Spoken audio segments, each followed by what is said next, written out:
গোটা মানব জাতির মধ্য থেকে সকলেই কোনো না কোনো কিছু নিয়ে গর্ব করে। কেউ গর্ব করে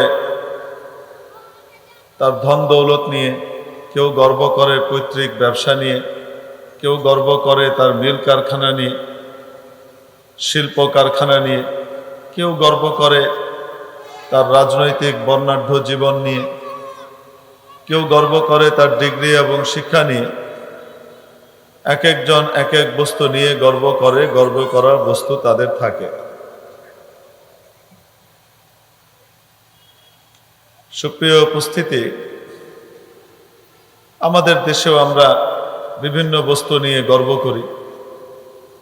আমাদের দেশে বহু রকমের পাখি আছে, কিন্তু একটা পাখি আমাদের জাতীয় মর্যাদা লাভ করেছে, দোয়েল পাখি। দোয়েল পাখি জাতীয় মর্যাদা লাভ করার কারণে টিয়ার দাম কমে যায়নি, ময়নার কদর কমেনি, কোকিলের গান শোনা কেউ ছেড়ে দেয়নি। অন্যান্য পাখিগুলোর মর্যাদা, আবেদন যথাযথ জায়গাতে বহাল আছে, কিন্তু রাষ্ট্রীয়ভাবে একটি পাখিকে জাতীয় মর্যাদা দেয়া হয়েছে। সেটি রাষ্ট্রীয় পাখি, তার নাম কি? দোয়েল। এমনিভাবে মৎস্য জগতের মধ্যেও আমাদের একটা মাছকে জাতীয় মর্যাদা দেয়া হয়েছে, এটা নিয়ে আমরা গর্ব করি। ওই মাছটাকে আমরা বিদেশে হাদিয়া হিসেবে রাষ্ট্রীয় সম্মাননা দিয়ে পাঠাই। পাশের প্রতিবেশী দেশের ধর্মীয় উৎসবে নিজেরা না খেয়ে হলেও রোজা রেখে দাম বাড়িয়ে হলেও ওখানে পাঠাই, হাদিয়া দিই। আমরা যে অন্যের জন্য নিজে না খেয়েও করি, এটা বলতে পারি না, এজন্য মাঝে মাঝে বলা দরকার আছে না নাই? শুধু অন্যরাই বলে, আমরাও পাঠাই। তো একটা মাছ পাঠাই, সেটা কোনটা পাঠাই? ইলিশ। এটা আমাদের জাতীয় মাছ। ইলিশ জাতীয় মর্যাদা পাওয়ার কারণে রুইয়ের দাম কমে গেছে, নদীর বড় পাঙ্গাসের দাম কমে গেছে। এখন তো পাঙ্গাসের নাম নিলে মানুষের কয় এটা তো পচা মাছ। নদীর পাঙ্গাস আর চাষের পাঙ্গাসের ভিতরে আকাশ পাতাল পার্থক্য আছে। নদীর পাঙ্গাস হলো বাংলাদেশের সবচেয়ে বনেদি এবং দামি মাছগুলোর মধ্যে অন্যতম। ইলিশ জাতীয় মর্যাদা পাওয়ার কারণে বোয়ালের কদর কমে গেছে, মৃগেলের দাম কমে গেছে, না আড়ের দাম কমে গেছে, কোনোটাই কমে। কিন্তু একটি মাছকে নিয়ে আমরা গর্ব করি, এটি আমাদের জাতীয় মর্যাদা প্রাপ্ত মাছ, সেটার নাম কি? ইলিশ। ফল জগতের ভিতরেও আম আছে, জাম আছে, কাঁঠাল আছে, লিচু আছে, আতা আছে, আরো কত প্রকৃতির দেশি বিদেশি ফল আমাদের দেশে পাওয়া যায়। কিন্তু সমস্ত ফলগুলোর মধ্যে একটি ফলকে নিয়ে আমরা গর্ব করি, সেটি আমাদের জাতীয় মর্যাদা প্রাপ্ত, সেটি আমাদের দেশের রাষ্ট্রীয় মর্যাদা প্রাপ্ত একটা ফল, তার নাম কি? কাঁঠাল। কাঁঠাল রাষ্ট্রীয় মর্যাদা পাওয়ার কারণে আমের দাম কমে গেছে, লিচুর কদর কমে গেছে, সেগুলোর আবেদন, মর্যাদা, সম্মান যথাযথ জায়গায় বহাল আছে। এমনিভাবে ফুল জগতের মধ্যেও আমরা কি করেছি? একটি ফুলকে স্পেশাল মর্যাদা দিয়েছি, তার নাম কি? শাপলা জাতীয় মর্যাদা প্রাপ্ত ফুল। এটাকে আমরা বিভিন্ন জায়গায় জাতীয় ক্যালেন্ডার সহকারে অন্যান্য জায়গায় আমরা শো করি, কিন্তু এর কারণে গোলাপের দাম, কদর কমে গেছে। হ্যাঁ, প্রেমিক প্রেমিকাকে যে হাদিয়া দেয়, গিফট করে, সেটা কি শাপলা করে না? কয় না কেন? গোলাপ করে। সেটার কদর যথাযথ জায়গায় আছে। বেলি, চামেলি, কামিনী, গাঁদা, জবা, কোনোটার কদরই কমে নাই, কিন্তু একটি জাতীয় মর্যাদা পেয়েছে, রাষ্ট্রীয় মর্যাদা পেয়েছে। আসতে বলুন, ঠিক কিনা? তাহলে ফুল জগতের মধ্যে যদি একটি ফুল জাতীয় মর্যাদা প্রাপ্ত হতে পারে, এমনিভাবে ফল জগতের মধ্যে যদি একটি ফল আমাদের রাষ্ট্রীয় সম্মাননা পেতে পারে, এমনিভাবে মাছের জগতে যদি একটি মাছ, ইলিশ যদি জাতীয় সম্মান আর মর্যাদা পেতে পারে, তাহলে ধর্ম জগতের মধ্যেও একটি ধর্ম রাষ্ট্রীয় মর্যাদা পেতে পারে কি পারে না? সেই ধর্ম কোনটি হবে? যেহেতু আমাদের এই দেশ গণতান্ত্রিক দেশ, আমরা সাংবিধানিক কথার বাইরে কথা বলতে পারি না, আমাদেরকে সংবিধানের ভেতরে থেকেই কথা বলা লাগে, ঠিক কি ঠিক না? মুফতি সাহেব হুজুর আছেন, জিজ্ঞেস করেন আমাদেরকে, যাদেরকে ইফতা পড়ানো হয়, যারা আমরা ইফতা পড়ি তাদেরকে, যেহেতু তারা ইসলামী আইনবিদ, তাদেরকে দেশীয় আইন সম্পর্কে পর্যাপ্ত জ্ঞান রাখা লাগে। এজন্য আমাদের একটা ক্লাস থাকে আলাদাভাবে সংবিধান, যেই দেশে আমরা কি করব, আমাদের ইসলামিক লকে বাস্তবায়ন করব, তো সেই দেশের সংবিধানের সাথে সামঞ্জস্য অসামঞ্জস্য সেটা বোঝা এবং সেটাকে কিভাবে ঠিকঠাকভাবে ফিট করা যায় সে বিষয়েও আমাদের জ্ঞান থাকা লাগে কি লাগে না? অতএব সংবিধানের বাইরে আমরা যেতে পারি না। আমাদের এই দেশটা সাংবিধানিকভাবে এটা প্রজাতন্ত্র, ঠিক কি ঠিক না? গণতান্ত্রিক একটি রাষ্ট্র। অর্থ হলো এদেশের অধিকাংশ জনতা যা চাবে সেটাই হবে। আসতে বলুন, ঠিক কি ঠিক না? এদেশের 90% জনতা মৃত্যুর পরে কোনোদিন সে শ্মশান কামনা করে না, মৃত্যুর পরে সে কবরস্থান এবং জানাজা কামনা করে। যে ব্যক্তি না বুঝে রাষ্ট্র ধর্ম ইসলামের বিরোধিতা করে, তাকেও যে জিজ্ঞেস করেন তুমি তোমার মৃত্যুর পরে কোন জায়গায় যেতে চাও, শ্মশানে যেতে চাও না ইসলামী রীতি অনুযায়ী কবরে যেতে চাও, সেও বলবে আমি কবরে যেতে চাই, সেও বলবে আমার সাদা কাফনে আমি মরতে চাই, সে চাইবে আমারও সুন্দরভাবে জানাজা হোক, ঠিক কিনা? তাহলে যে দেশের জনতা 90% জনতা যেই ধর্মকে মাথা থেকে পা পর্যন্ত হৃদয়ে বাহিরে ভিতরে লালন করে, মৃত্যুর আগেও মৃত্যুর পরেও লালন করে, সেই ধর্মটি এদেশে রাষ্ট্র ধর্ম হতে পারে, ঠিক কিনা? রাষ্ট্র ধর্ম ইসলাম ছিল, রাষ্ট্র ধর্ম ইসলাম আছে, রাষ্ট্র ধর্ম ইসলাম ইনশাআল্লাহ থাকবে। যে বা যারা বিরোধিতা করবে তারা থাকবে না।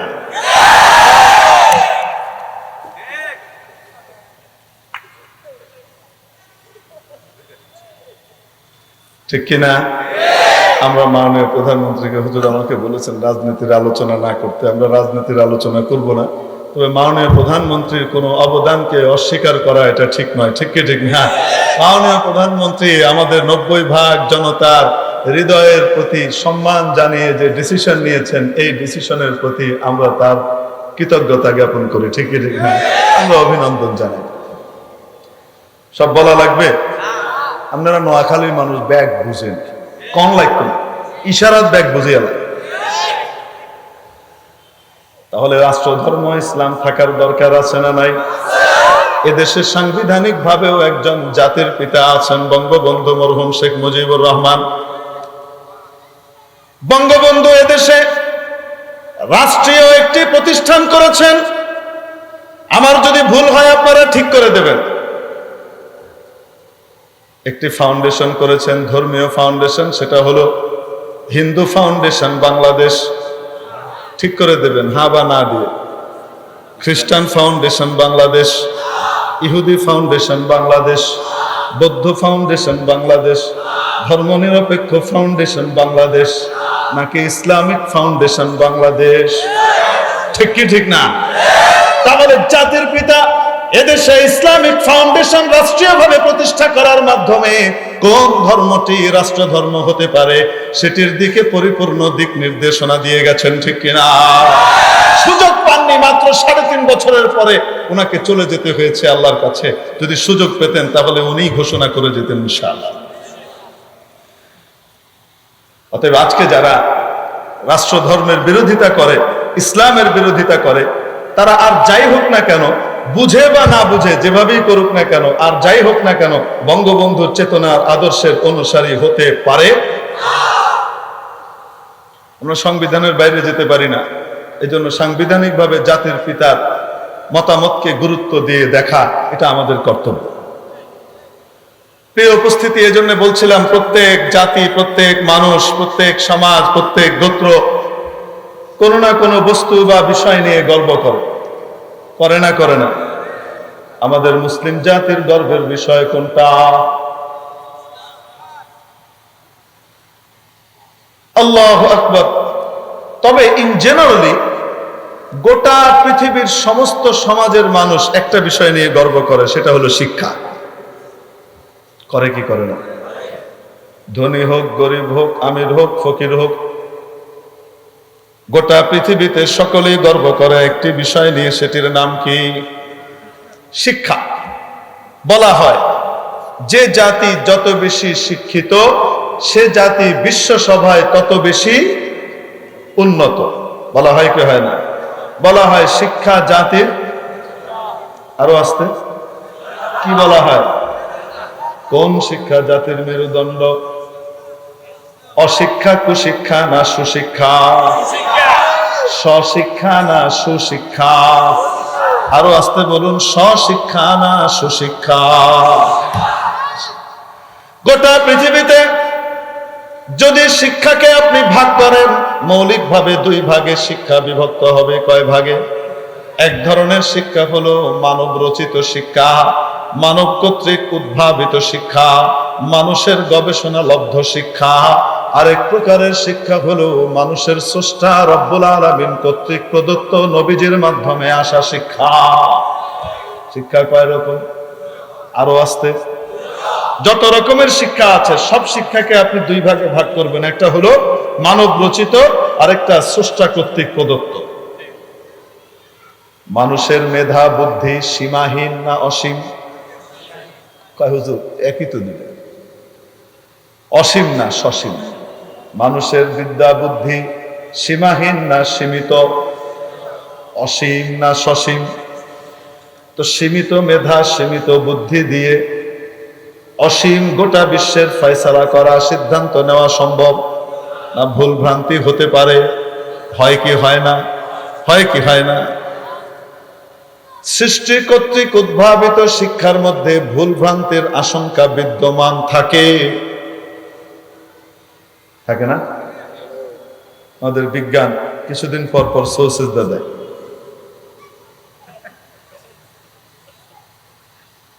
দেখছেন আমরা কিভাবে রাজনীতিকে মসজিদে নিয়ে যেতে পারি?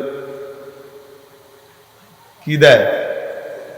বিজ্ঞানের ভিতরে আমরা কি সুন্দর ধর্মের ছোঁয়া লাগাই দিলাম। দেখেন বিজ্ঞান মাঝে মাঝে কি দেয়? সৌসিজদা দেয়। হ্যাঁ, সবকিছু দিয়ে আখেরাত কামাই করা যায়। বিজ্ঞান দিয়ে আখেরাত কামাই করা যায়, ইঞ্জিনিয়ারিং দিয়ে আখেরাত কামাই করা যায়, ব্যবসা দিয়ে আল্লাহকে পাওয়া যায়, ডাক্তারি দিয়ে আল্লাহর নৈকট্য লাভ করা যায়, যদি সেটার ভিতরে স্রষ্টা কর্তৃক প্রদত্ত জ্ঞান কোরআনের ছোঁয়া লেগে যায়। সামান্য ছোট্ট একটা বিষয়ের কারণে একটা জিনিস দুনিয়া আখেরাতের অ্যাসেট হয়, আর আরেকটা ওই একই জিনিস আবার দুনিয়া আখেরাতের ধ্বংসের কারণ হয়। এরে মুহতারাম দোস্ত আজিজ ও বুজুর্গ, বলছিলাম এই জন্যে এক রকমের শিক্ষা মানব রচিত শিক্ষা, মানুষের শিক্ষার ভিতরে ভুল ভ্রান্তির সংখ্যা বিদ্যমান, ঠিক কিনা? মাঝে মাঝে সৌসিজদা দেয়, মাঝে মাঝে ডিগবাজি দেয়, আন্নাগো বাসায় হোল্ডি মারে। কেন মারে না? মারে না? আরে বেশি লাগবে, নগদ টানেন না। এই 2 বছরের করোনা, কয় বছর হলো? হযরত করোনা তাশরিফ আনছেন কয় বছর হলো? 2 বছর না, 2-2.5 বছর হলো। 2-2.5 বছরের ভিতরে আমাদের চিকিৎসা বিজ্ঞান কয়বার পল্টি মারছে গন্ত দেখি? এই তো 7-8 মাস আগে আমাদের সুশীল সভ্য ভদ্র মানুষরা করোনার হাত থেকে বাঁচতে যে টিকা নিশ্চিত করার জন্য, টিকা নেয়ার জন্য রাত দিন রোদ বৃষ্টি ঝড় সব উপেক্ষা করে লম্বা প্রায় কিলোমিটার ব্যাপী লাইন লাগিয়ে গুতোগুতি হুড়োহুড়ি করে ধাক্কা ধাক্কি করে টিকা নিয়েছে। হয় না? কেন? কেন? আমাদেরকে বলা হলো এই টিকা নিলে করোনা আর ধরবে না, আর যদি ধরেও তাও কিছু করতে পারবে না। মাশাআল্লাহ, দেখাও গেল আসলে যারা টিকা নিয়েছেন তাদের যদি করোনা হয়েও থাকে অন্যদের তুলনায় তাদের ক্ষতি কম হয়েছে, এটা অভিজ্ঞতায় দেখাও গেছে। অতএব টিকা নিতে আমরা নিরুৎসাহিত করছি না, আমরা টিকা নিতে সবাইকে কি করছি? উদ্বুদ্ধই করছি, ঠিক কি ঠিক না? তবে মোটামুটি আমাদের আচার আচরণ, যারা টিকা টুকা নিয়ে নিলাম তাদের আচার আচরণ হাব ভাব কারো কারো এমন হওয়া লাগলো ঠেক দিয়ে লাইছি আল্লাহরে, এইবার আর করোনা দিয়ে আল্লাহ মাইতাইত্য নয়ন করে, আজরাইল আইতাইত্য নয়নের কাছে। এই জন্যে করোনা আসার সাথে সাথে যেভাবে টেলিভিশন, বায়োস্কোপ ইত্যাদি সব বন্ধ করে, নাটক সিনেমা বন্ধ করে আল্লাহর কাছে দোয়া কালাম শুরু করে দিলাম, কান্নাকাটি শুরু করলাম, মাফ চাওয়া শুরু করলাম না 2 বছর আগে, না ভুলে গেছেন? যেমনি টিকা টুকা নিয়ে নিলাম, মনে করলাম এখন আর লাগতো না, এখন নতুন করি, গুনাহ করলে কিচ্ছু হইতো না, আল্লাহ কিছু কইতে না। মুখে বলি না, বিশ্বাসও করি না, কিন্তু আমাদের কার্যকলাপ এটাই প্রমাণ করে। আমাদের কার্যকলাপ এটা বোঝায় যে আল্লাহ এখন আর তোমার রহমতের দরকার আমাদের নাই। আজকে কয় তারিখ? 30 তারিখ। ও আজ জানো, কাইল্লা কেন? আচ্ছা যাই হোক, কালকে দেখবেন কিভাবে আল্লাহকে বুড়া আঙ্গুল দেখার জন্য একদম আকাশে বাতাসে বাদাবাদি শুরু করে দিছে, ঠাস ঠুস ফুটাইতে থাকবে। এলা কার কালচার? বাঙালি কালচার? বলেন, আমার দেশের কালচার, বাঙালি কালচার, ইসলামী কালচার? কোনোটাই না। বরং নির্বুদ্ধিতা এবং বোকামির কালচার যদি হয়, তো এটা বোকামির কালচার হতে পারে। কেন? কারণ হলো একটা বছরকে মঙ্গলময় করেন কে? গোটা বছরটা আমাদের জন্য ঝড় না আসে, বৃষ্টি না আসে, অনাবৃষ্টি না হয়, অতিবৃষ্টি না হয়, বন্যা না হয়, সুনামি না হয়, যেন ভূমিকম্প না হয়, অর্থনৈতিক প্রবৃদ্ধি ব্যাহত না হয়, সবকিছু যেন সবাই ভালোভাবে থাকতে পারে, কোন রকমের রোগ বালাই যেন না আসে, এই জিনিসটা নিশ্চিত করার ক্ষমতা রাখেন, জোরে বলুন কে? তাহলে বছরের আগমনী রাতে, প্রথম দিনেই যদি উনার নাফরমানি বেশি করে করি, তাহলে উনি খুশি হবেন? বলেন না কেন? উনি খুশি হয়ে আমাদের জন্য বছরটা মঙ্গলময় করবেন না অমঙ্গলে ভরে যাবে? হ্যাঁ, অতএব ওই রাতের ভিতরে, বিশেষ করে এই রাতে গুনাহের কাজে লিপ্ত হওয়া, বেরেল্লাপনায় লিপ্ত হওয়া, বাংলাদেশের রীতিনীতি এবং সামাজিক নীতিকে বৃদ্ধাঙ্গুলি দেখানো, এটা কোনোদিন বুদ্ধিমানের কাজ হতে পারে না। এটা বোকার নির্বুদ্ধিতামূলক কাজ, ঠিক কিনা? বোকার কাজ, যার মাথায় বুদ্ধি নেই সে এই কাজ করবে। আকলমন্দ লোক এগুলা করবে না। যদি করতেই হতো তাহলে আল্লাহকে খুশি করার জন্য কোনো আমল থাকলে সেটা করতাম। ওই রাতে নফল নামাজ বাড়িয়ে দিতাম, দিনটা যদি রোজা রাখা যায় রোজা রাখতাম, নফল রোজা, কোরআন তেলাওয়াত করতাম, তাহলে আল্লাহ পাকের রহমত আমাদের দিকে আকৃষ্ট হতো। মেরে মুহতারাম দোস্ত, আজিজ ও বুজুর্গ, বলছিলাম শিক্ষা গোটা পৃথিবীতে যেগুলো আছে সেগুলো কয় ভাগে বিভক্ত? 2 ভাগে। মানব রচিত শিক্ষা ভুল ভ্রান্তির আশঙ্কা মুক্ত নয়। এই টিকা নেওয়ার সময় কি করলাম? আমরা নিশ্চিত হয়ে গেলাম আর ইনশাআল্লাহ করোনা আমাদেরকে ধরবে না, মোটামুটি এটাই জানলাম। যখন গুনাহ খাতা খুব বাড়িয়ে দিলাম, আল্লাহ তাআলা আফ্রিকা শরীফ থেকে এক অতিথি পাঠিয়ে দিলেন, এক গেস্ট। কয়েকদিন আগে উনি তাশরিফ আনছেন। ওনার নাম কি? হ্যাঁ, ওমিক্রন। এখন আমাদের চিকিৎসা বিজ্ঞান নতুন করে সৌসেজদা দিছে। আমাদের টিকা তো এটার ডিজাইনকে চিনতে পারছি না, এটা ভিন্ন ডিজাইন এসছে, কয় না কেন? সান্ত্বনার জন্য কেউ কেউ আবার বলল অসুবিধা নাই, কিন্তু বুস্টার ডোজ যেটা, সেটা আবার ঠিক করতে হবে।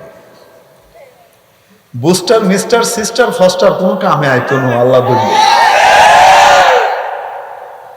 মেরে মুহতারাম দোস্ত, কার সাহায্য লাগবে? কার সাহায্য লাগবে? কাকে খুশি করা লাগবে? তাহলে বলেন, মানব রচিত জ্ঞান বিজ্ঞানের মধ্যে অ্যামেন্ডমেন্ট আসে, ভুলভ্রান্তির সম্ভাবনা বিদ্যমান থাকে, ঠিক কিনা? আরেকটা শিক্ষা হলো স্রষ্টা কর্তৃক প্রদত্ত রব্বুল আলামিনের নাযিল করা কোরআনে হাকীমের শিক্ষা, যেটা নাযালা বিহি রূহুল আমিন আলা কলবিকা লিতাকুনা মিনাল মুনদিরিন ইন্নাহু লাকাউলু রাসূলিন কারীম যী কুওয়াতিন ইনদা যিল আরশি মাকিন মুতাইন সুম্মা আমিন। জিবরিল আমিনের মাধ্যমে যার কাছ থেকে হ্যাক করে কেউ কোরআন নিয়ে যাবে মাঝখানে এই সুযোগ কারো নাই। দি কুওয়াতিন, মহাশক্তিশালী। বুঝতে পেরেছি? আর দুনিয়াতে এক জায়গা থেকে আরেক জায়গায় তথ্য আদান প্রদানের সময় মাঝখান থেকে আবার হ্যাকাররা হ্যাক করে লয়ে যায়। পারে না? পারে না? রব্বুল আলামিন এমন ফেরেশতা দিয়ে পাঠালেন, বলে দিলেন হ্যাকারের হ্যাক করার সুযোগ নাই। কোন ব্যক্তি চাপ দিয়ে তার কাছ থেকে তাকে ব্ল্যাকমেইল করবে সেই সুযোগ নাই। দি কুওয়া, বড় শক্তিশালী ফেরেশতা। ইনদা দিল আরশি মাকিন, যার অবস্থান আরশে আজিমের কাছাকাছি। মুতা, বড় অনুগত। কার অনুগত? আরো আস্তে, কার অনুগত? আমিন, বড় বিশ্বস্ত। ঘুষকে এদিক ওদিক করে না। বুঝেননি? হ্যাঁ, একজনের দলিল আরেকজনের নামে রেজিস্ট্রি হয়ে যায় অনেক সময়। হয় না? হয় না? জমি একজনের রেজিস্ট্রি হয়ে গেছে আরেকজনের নামে। লাল মিয়ার জমি রেজিস্ট্রি হয়ে গেছে সোনা মিয়ার নামে, নাকি সোনা মিয়ার জমি রেজিস্ট্রি হয়ে গেছে লাল মিয়ার নামে। এই টাইপের এক কিচ্ছা একজনের ছিল, শুনছিলাম। এরকম হয় কি হয় না? হয় না? আল্লাহ তাআলা ওহী দিয়ে পাঠাইলেন মুহাম্মদের কাছে, দিয়ে আসো। উনি ভুলে আরেকজনের কাছে দিয়ে লাইছে, এরকম হবে। একটু চেঞ্জ করে দাও দলিলের মধ্যে। আল্লাহ তো এই কথা কই পাঠাইছে, তুমি একটু এখানে ঢুকাইয়া দাও, ঘুষ দিয়া কিনা যাবে। আমিন। রব্বুল আলামিন বলেন আমিন। বড় বিশ্বস্ত, বড় বিশ্বস্ত, বড় বিশ্বস্ত ফেরেশতা।